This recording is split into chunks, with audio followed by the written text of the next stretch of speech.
नमस्कार दोस्तों, एक बार फिर से आप सबका स्वागत है जनमन न्यूज में। कुछ बेहद बड़ी और अहम खबरें निकल कर आ रही हैं। जानेंगे एक एक करके विस्तार से। लेकिन इससे पहले अगर आप भी चाहते हैं कि पूरी दुनिया में फैली महामारी और साथ ही साथ आपकी परेशानी भी जल्द से जल्द खत्म हो, तो इस वीडियो को लाइक कीजिए और देखते रहिए। दोस्तों, वीडियो में आगे बढ़ने से पहले फटाफट जान लेते हैं महामारी के नए अपडेट्स को। अभी तक भारत में संक्रमित मरीजों की संख्या 28,380 पहुँच गई है। जबकि अच्छी बात यह है कि 6,362 मरीज ठीक होकर घर जा चुके हैं। जबकि दुख की बात यह है कि 886 मरीजों ने दम तोड़ दिया है। वहीं बात करें हम विश्व की, तो विश्व में 29,90,559 मरीज सामने आए हैं। जबकि 8,75,497 मरीज ठीक होकर घर जा चुके हैं। पर दुख की बात यह है कि 2,07,446 मरीजों ने दम तोड़ दिया है। दोस्तों, हो सकता है कि जब तक आप इस वीडियो को देखें ये आंकड़ा और भी बढ़ जाए। जी हाँ दोस्तों, बढ़ते हैं आज की पहली और बड़ी खबर की तरफ। आज की पहली और बड़ी खबर जो निकल कर आ रही कि देश भर में फंसे लोगों के लिए सरकार चला सकती है स्पेशल ट्रेनें। जी हाँ दोस्तों, आपको बता दें कि लॉकडाउन के कारण दूसरे शहरों में फंसे हुए प्रवासी कामगारों को उनके घरों तक पहुंचाने के लिए मुफ्त में स्पेशल ट्रेनें चलाई जाएं। यह सुझाव रेल मंत्रालय के अधिकारियों के एक ग्रुप ने दिया है। अधिकारियों ने कहा है कि सुरक्षा और सोशल डिस्टेंसिंग का पालन करते हुए इन स्पेशल ट्रेनों का संचालन किया जाए। जी हां दोस्तों, आपको बता दें कि रेल मंत्रालय के कुछ अधिकारियों ने प्रवासी कामगारों को यात्रा प्रतिबंध हटने से पहले ही अपने घरों को जाने की इजाजत देने के लिए सुझाव दिया है। हालांकि यह सुझाव गैर आधिकारिक है।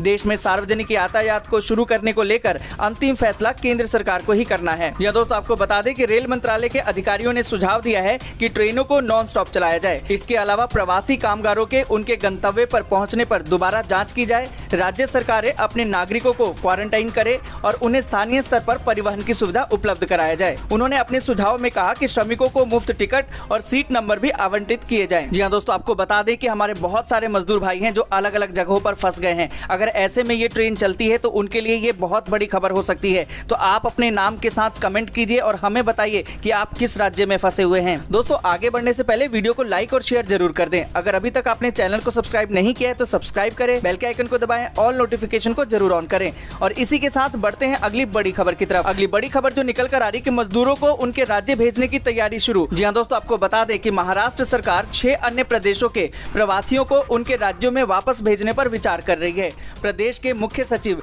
अजय मेहता ने इस संबंध में यूपी समेत कई प्रदेश के अधिकारियों से बात की है। मुख्यमंत्री उद्धव ठाकरे ने भी सोशल मीडिया में लाइव आकर ऐसी ही कुछ जानकारी साझा की है। उन्होंने कहा कि अभी ट्रेन सेवा बहाल नहीं होगी क्योंकि भीड़ से महामारी तेजी से फैलेगी। इस मुकाम पर हम कोई भी जोखिम नहीं लेना चाहते। उन्होंने प्रवासी मजदूरों को भरोसा दिया कि उन्हें घर भेजने के लिए हम बस का इंतजाम करेंगे। इसके लिए केंद्र के साथ राज्य सरकार से भी बातचीत करेंगे। जी हां दोस्तों, बढ़ते हैं अगली बड़ी खबर की तरफ। अगली बड़ी खबर जो निकल कर आ रही कि सीएम योगी का बड़ा ऐलान, प्रवासी मजदूरों को 1,000 रुपए और मुफ्त राशन देगी सरकार। जी हां दोस्तों, आपको बता दें कि उत्तर प्रदेश के मुख्यमंत्री योगी आदित्यनाथ ने प्रवासी मजदूरों को 15 दिन का मुफ्त राशन देने के साथ ही 1,000 रुपए की आर्थिक सहायता का भी ऐलान किया है। आपको बता दें कि कोरोना वायरस के संक्रमण को रोकने के लिए पूरे देश में लॉकडाउन लगा हुआ है। सीएम योगी ने अधिकारियों को निर्देशित किया है कि शेल्टर होम, आश्रय स्थल को सैनिटाइज करके सभी के लिए ताजे व भरपेट खाने की व्यवस्था की जाए। वहीं 14 दिन की संस्थागत क्वारंटीन पूरा करने के उपरांत सबको राशन किट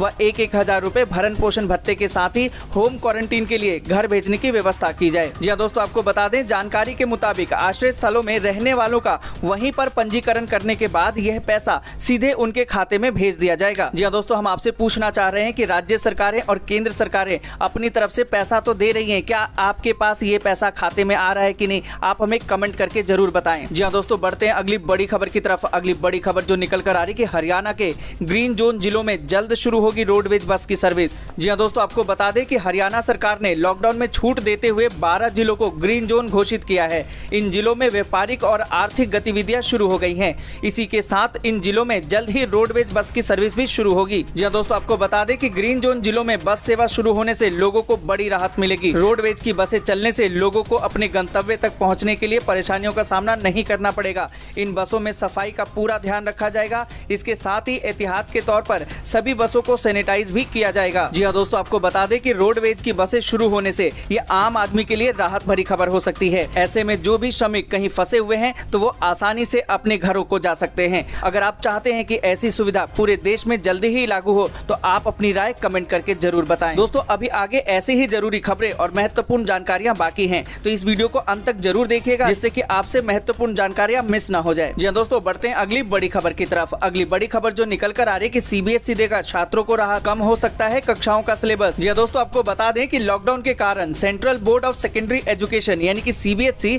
अपने पाठ्यक्रम में बदलाव करने जा रहा है। बोर्ड 9वीं से 12वीं कक्षा के विद्यार्थियों के लिए सिलेबस कम करने को लेकर चर्चा कर रहा है ताकि विद्यार्थियों के सिलेबस के लॉकडाउन के कारण हुए नुकसान की भरपाई की जा सके।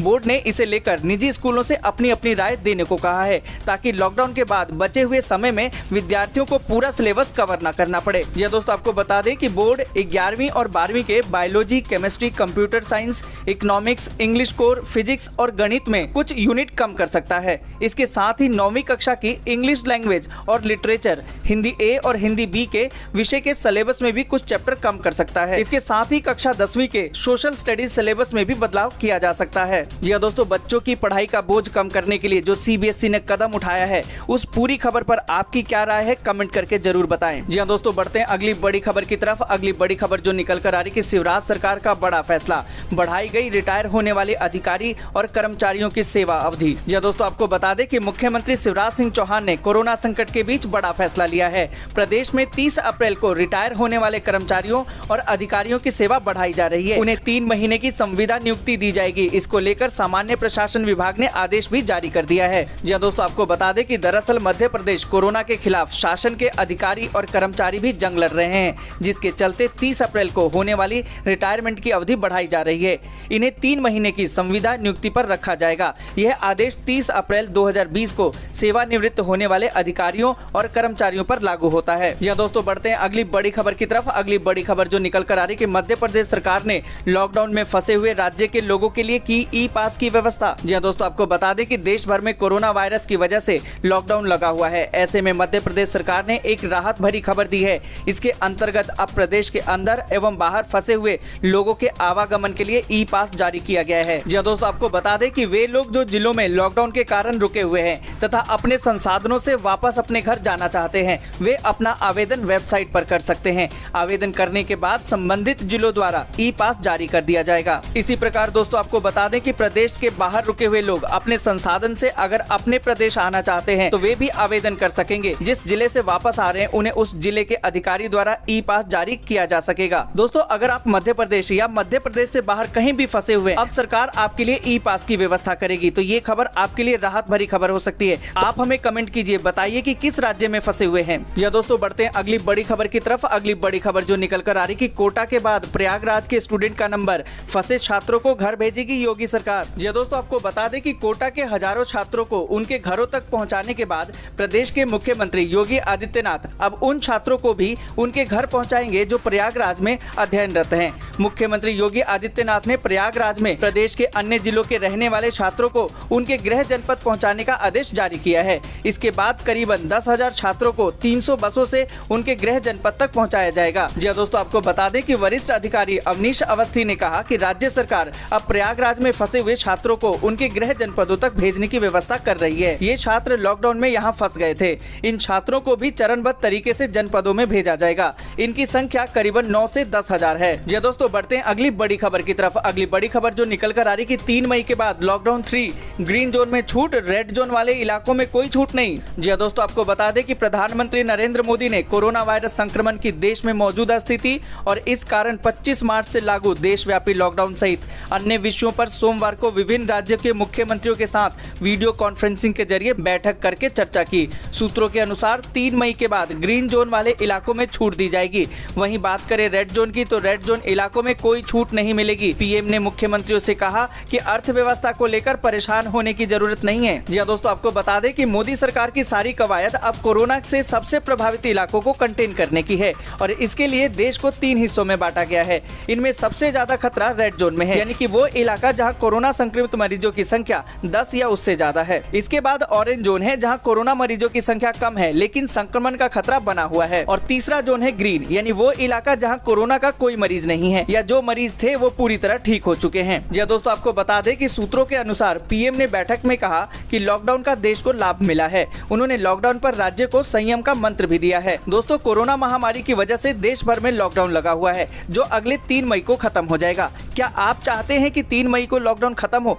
आप अपनी राय कमेंट करके जरूर बताएं। जी दोस्तों, बढ़ते अगली बड़ी खबर की तरफ। अगली बड़ी खबर जो निकल कर आ रही कि अगले सप्ताह से कोरोना मुक्त जिलों में खत्म हो सकता है लॉकडाउन। जी दोस्तों, आपको बता दें कि लॉकडाउन के चरणबद्ध तरीके से खुलने की तैयारी तो होने लगी है, लेकिन सब कुछ ठीक रहा तो भी आधे से ज्यादा देश संभवतः प्रतिबंध में ही रहेगा। प्रधानमंत्री नरेंद्र मोदी से चर्चा में जहां अधिकतर राज्यों के मुख्यमंत्रियों ने कोरोना संक्रमण को देखते हुए लॉकडाउन बढ़ाने की बात कही, वहीं प्रधानमंत्री ने कोरोना के साथ जंग की तैयारी दुरुस्त रखते हुए अर्थव्यवस्था का पहिया चलाने का संकेत दिया और राज्यों से अपने यहां इसका फार्मूला तैयार करने को भी कहा। जी दोस्तों, आपको बता दें कि उन्होंने परोक्ष रूप से चीन से भाग रही कंपनियों का हवाला देते हुए कहा कि संकट के इस काल को अवसर में बदला जा सकता है, इसकी तैयारी की जानी चाहिए। हालांकि इसके बावजूद यह मानकर चलना चाहिए कि सब कुछ ठीक रहा तो भी आधा देश ही खुल पाएगा। जी दोस्तों, आपको बता दें कि दरअसल यह छूट केवल उन्हीं जिलों में मिलेगी जो कोरोना से मुक्त हैं। जी दोस्तों, बढ़ते हैं अगली बड़ी खबर की तरफ। अगली बड़ी खबर जो निकल कर आ रही कि बिहार में अगले महीने से शुरू हो जाएगी 34,000 शिक्षकों की बहाली। जी दोस्तों, आपको बता दें कि राज्य के विभिन्न पंचायतों में अपग्रेड किए गए माध्यमिक एवं उच्च माध्यमिक विद्यालयों में करीबन 34,000 शिक्षकों की बहाली की प्रक्रिया अगले माह में शुरू होगी। इसके लिए शिक्षा विभाग ने तैयारी शुरू कर दी है। नियुक्ति प्रक्रिया का शेड्यूल तय करने में विभाग अब जुट गया है। जी दोस्तों, आपको बता दें कि शिक्षा विभाग के एक आला अधिकारी ने बताया कि कैबिनेट से मंजूरी मिलने के बाद 33,916 नए शिक्षकों की बहाली प्रक्रिया को लेकर शेड्यूल तय किया जा रहा है। नवंबर में होने वाले विधानसभा चुनाव के मद्देनजर आचार संहिता लागू होने से पहले 2,950 अपग्रेड माध्यमिक एवं उच्च माध्यमिक विद्यालयों में शिक्षकों की नियुक्ति प्रक्रिया सुनिश्चित कर लेने का फैसला लिया गया है। जी दोस्तों, बढ़ते हैं अगली बड़ी खबर की तरफ। अगली बड़ी खबर जो निकल कर आ रही कि 500 से ज्यादा छोटे बड़े उद्योगों में काम पर लौटे 63,000 मजदूर। जी दोस्तों, आपको बता दें कि कोरोना संक्रमण के कारण लॉकडाउन से बेरोजगार हुए मजदूरों की मुसीबत धीरे धीरे कम होने लगी है। भूपेश सरकार द्वारा 20 अप्रैल से दी गई ढील के बाद प्रदेश के 16 जिलों में छोटे बड़े लगभग 500 से ज्यादा उद्योगों में काम शुरू हो गया है। इन उद्योगों में लगभग 63,000 मजदूर काम पर लग गए हैं। इनमें 1300 वे प्रवासी मजदूर भी शामिल हैं जो प्रदेश के राहत कैंपों में फंसे हुए हैं। जी दोस्तों, आपको बता दें कि प्रदेश सरकार के आदेश के बाद से प्रदेश में 19 मार्च से ही लॉकडाउन कर दिया गया था। सरकार के आदेश के बाद उद्योगों में भी ताले लग गए थे। मजदूरों को काम पर आने से मना कर दिया गया था क्योंकि फिजिकल डिस्टेंसिंग का पालन नहीं होने से उनमें संक्रमण के फैलने का खतरा था। जी दोस्तों, आपको बता दें कि इसी बीच 20 अप्रैल से केंद्र द्वारा दी गई ढील के बाद राज्य सरकार ने भी जरूरी काम धंधे शुरू करने में ढील दे दी। इसके बाद से धीरे धीरे प्रदेश के लगभग 16 जिलों के उद्योगों में मजदूर काम पर लौट आए हैं। जी दोस्तों, बढ़ते हैं अगली बड़ी खबर की तरफ। अगली बड़ी खबर जो निकल कर आ रही कि सीएम नीतीश कुमार ने कहा कि केंद्र गाइडलाइन नहीं बदलेगा तब तक कोटा से छात्रों को वापस लाना मुश्किल। जी दोस्तों, आपको बता दें कि बिहार के मुख्यमंत्री नीतीश कुमार ने सोमवार को प्रधानमंत्री नरेंद्र मोदी के साथ वीडियो कॉन्फ्रेंसिंग के दौरान राजस्थान के कोटा में फंसे हुए छात्र छात्राओं का मामला उठाया। सीएम नीतीश कुमार ने कहा कि केंद्र सरकार के दिशा निर्देशों के अनुरूप लॉकडाउन का पालन किया जा रहा है। ऐसे में जब तक दिशा निर्देशों में अनुकूल बदलाव नहीं होते हैं तब तक फंसे छात्रों को वापस लाना संभव नहीं है। जी दोस्तों, बढ़ते हैं अगली बड़ी खबर की तरफ। अगली बड़ी खबर जो निकल कर आ रही कि हरियाणा से दिल्ली में सब्जी सप्लाई पर रोक। कोरोना के डर से खट्टर सरकार ने लिया बड़ा फैसला। जी दोस्तों, आपको बता दें कि देश की राजधानी दिल्ली में कोरोना संक्रमण के बढ़ते मामलों को देख हरियाणा की खट्टर सरकार ने फैसला लिया है कि अब हरियाणा से दिल्ली सब्जी नहीं भेजी जाएगी। मुख्यमंत्री मनोहर लाल खट्टर ने हरियाणा से दिल्ली में सब्जी सप्लाई करने पर रोक लगा दी है। ऐसे हालात में दिल्ली में सब्जियों के दाम बढ़ सकते हैं। जी दोस्तों, आपको बता दें कि हरियाणा सरकार को डर है कि दिल्ली से आने जाने वाले लोगों के कारण हरियाणा में कोरोना का प्रसार होगा। इससे पहले हरियाणा के स्वास्थ्य मंत्री और गृह मंत्री अनिल विज ने दिल्ली के बॉर्डर से अन्य राज्यों में कोरोना संक्रमण प्रसार की बात कही। उन्होंने यहां तक कह दिया है कि निकट भविष्य में वो दिल्ली से सटे हुए हरियाणा बॉर्डर को पूरी तरह से सील करके आवाजाही को बंद करवा सकते हैं। उनका कहना है कि बॉर्डर के इलाके में दिल्ली के कारण कोरोना का प्रसार हो रहा है। जी हाँ दोस्तों, बढ़ते हैं अगली बड़ी खबर की तरफ। अगली बड़ी खबर जो निकल कर आ रही कि भारत की सबसे बड़ी मुश्किल होगी हल, आईआईटी ने दिया फार्मूला। जी दोस्तों, आपको बता दें कि आईआईटी जोधपुर के अध्ययनकर्ताओं का दावा है कि बगैर लक्षण वाले कोरोना मरीजों की भी पहचान की जा सकती है। आईआईटी जोधपुर के बायो साइंस विभाग के शोध पत्र में बताया गया है कि कोरोना पॉजिटिव रोगियों में गंध या सूंघने की क्षमता खत्म हो जाती है। गंध के आधार पर स्क्रीनिंग पर कोरोना वायरस पॉजिटिव रोगियों का पता लगाया जा सकता है। जी दोस्तों, आपको बता दें कि कोरोना वायरस में अब तक कई ऐसे पॉजिटिव मामले सामने आ चुके हैं जहां रोगी में बीमारी के लक्षण नहीं नजर आते, लेकिन उनमें सूंघने या जीभ से स्वाद को पहचानने की शक्ति खत्म हो जाती है। जी दोस्तों, आपको बता दें कि लक्षण न दिखने पर ऐसे रोगियों को जांच के बाद सेल्फ क्वारंटीन के लिए भेजने में आसानी होगी। इससे रोगियों की जिंदगी भी खतरे में नहीं पड़ेगी और संक्रमण फैलने का जोखिम भी कम हो जाएगा। दोस्तों, आज के लिए बस बस इतना ही। वीडियो को लाइक और शेयर जरूर करें। अगर अभी तक आपने चैनल को सब्सक्राइब नहीं किया है तो सब्सक्राइब करें, बेल के आइकन को दबाएं और नोटिफिकेशन को जरूर